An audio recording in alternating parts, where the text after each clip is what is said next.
Welcome to the Four Bells, where we are doing workout from home number 94. Today is the last day in our 6-week push-up cycle. We tested in workout from home number 92, I believe. Can I do simple math? Apparently so. With that in mind, what we are looking to do today is finish off this last workout with some upper body accessory work to put the cherry on top of all of our upper body pressing that we've been doing. So to get us warm today, for today's strength piece, we are going to do 3 things. We're going to start off with some wall arm circles. We are going to do 5 forwards, 5 backwards on both arms. That's 10 per side.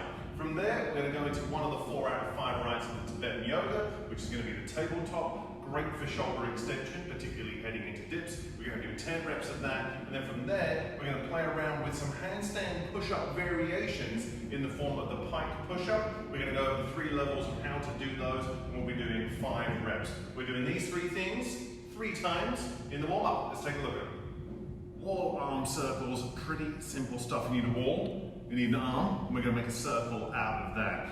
What we need to think about is that when we're doing the wall arm circle, I'm trying to play around with how close can I get to the wall without my hand touching the wall when I perform the movement. So you can play around with that. If you find you've got very tight pecs, tight lats, and your upper back's a little bit tight, you're going to find you're going to have to be a little bit further away from the wall. So play around with it. So starting with the thumb up, I come around, palm does not touch the wall, and I'm just trying to sneak through without the hand touching.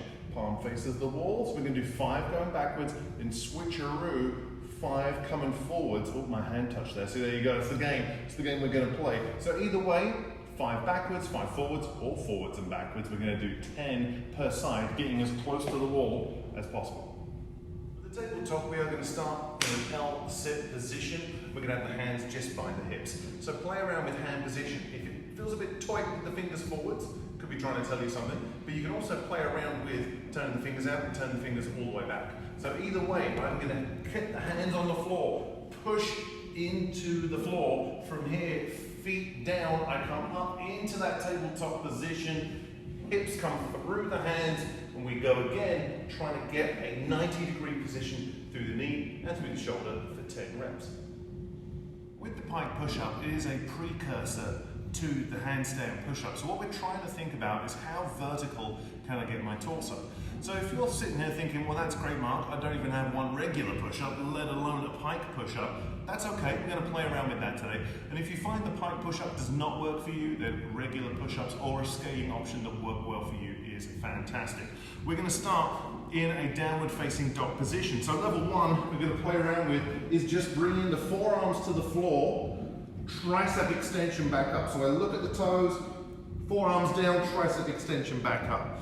From there, level 2 is where we start to get into pike push-ups. So instead of the elbow coming down, now we're thinking about the shoulder coming forwards. So if my hands are at the base of my triangle, the top of my head is going to be the top of my triangle. So I set my hands up with a nice squishy mat to protect my head. From there, we come into our downward facing dog position.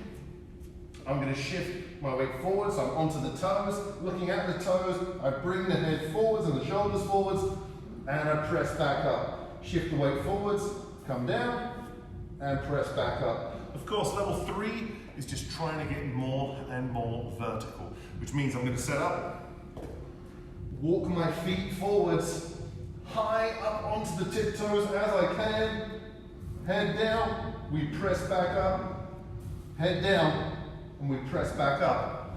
Those are 3 levels of pike push-up.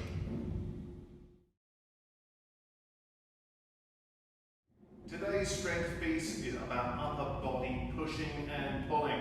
We are going to do 5 sets today, each set being 3 minutes long, split into 2 90-second windows of time. So in our first 90-second window, we are going to be doing dips today. For 10 reps, we are going to talk about the scale options that you can play around with at home to make dips progressively more challenging or easier even. and that's how we're going to look at them. So from there, our first 90 seconds, we come into our second 90 seconds, is going to be some kind of one-arm row. So that could be a one-arm ring row, TRX row, could be a one-arm row with a landline if you're very fancy, or it could be a one-arm bent over row with a dumbbell or kettlebell. Either way, we'll be doing 10 reps per side. If we can, with all of our sets today, every time we see dips and every time we see one-arm rows, we should be trying to get progressively more challenging. Let's take a look at these two. When it comes to dips today, in an ideal world, if we were in the gym, we would be using dip bars, so that way we can move in between the object or the surface that we're going to do dips on. I would say for most people, when we watch people do these workouts at home on our Zoom classes, the majority of people are using a box or a bench or the edge of the couch or something. So that's what we're going to look at today. Of course, if you have dip bars, use them. Don't be afraid to use them. So how do I scale these and start off nice and easy? I'm going to have the hands just outside of the hips, and I'm going to have about a 90-degree bend in the knee. From here, shoulders below the elbow if possible. From there, just about playing around with how straight can I get the legs. From there, if I can get the legs completely straight, I should be thinking about putting my feet up onto a higher surface. And from there, if I can, if I'm feeling dangerous or I have a partner to help me, I can put a weight on my lap. Of course, if you have dip bars or you have very high stools and you want to get into full body weight dips, please do so, but we are doing dips for 10 reps today, and if we can, trying to get progressively heavier as we go through each set. When it comes to our one-arm rows today, in an ideal world, we'd be using either ring rows or TRX straps to do our one-arm rows. So with our bodyweight one-arm rows, you're going to find some big anti-rotational component to it, which means we've really got to brace our abs to make sure we're not moving around while we do our rows. So if I set up, all I want to think about is that each strap should line up with the shoulder. I don't want to be in the middle of my body because that's going to pull me off axis. So I want to be lined up with the shoulder, but I'm going to set up nice straight arm. I personally like to have my hand on my shoulder, so in my periphery, I can see what my elbow is doing. Am I rotating around? Am I rolling in? Ideally, keeping everything square as I'm doing my 10 one-arm ring rows. Of course, if I want to make these harder, I've just got to move the feet in a little bit. From there, when it comes to thinking, well, I don't have rings available, but I do have dumbbells, or I do have a barbell, then it's very easy to get into a one-arm bent over row today, where we're performing 10 delightful reps, and you can do those pronated, supinated, pronated, or neutral, whatever works best for you. But if we can, again, trying to get progressively heavier across those 5 sets.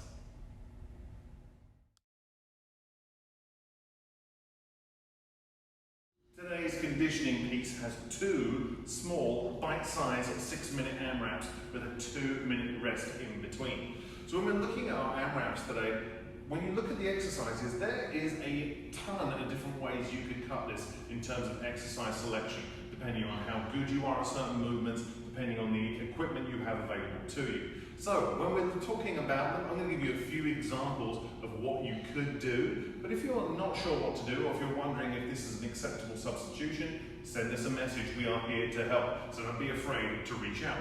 We're going to start off with our first 6-minute AMRAP. That means as many rounds as possible. In our round, we will be doing 4 pike push-ups. From there, 6 ring rows, and from there, 8 kettlebell swings. We're going to go through that 4, 6, 8 as many times as possible in 6 minutes. We then take a 2-minute rest before we come into our second 6-minute AMRAP today. We change the exercises and we change the rep scheme ever so slightly. We are going to start off with 4 chin-ups. From there, 5 dumbbell front squats, and from there, 6 dumbbell push press. We're going to do that 4, 5, 6, see how many times we can get through that in 6 minutes. Let's see how those exercises should look. So as I mentioned in the description for the conditioning piece today, there are a ton of variables available to you. So just looking at the 3 exercises we're going to do at first, let's talk about a few quick alternatives.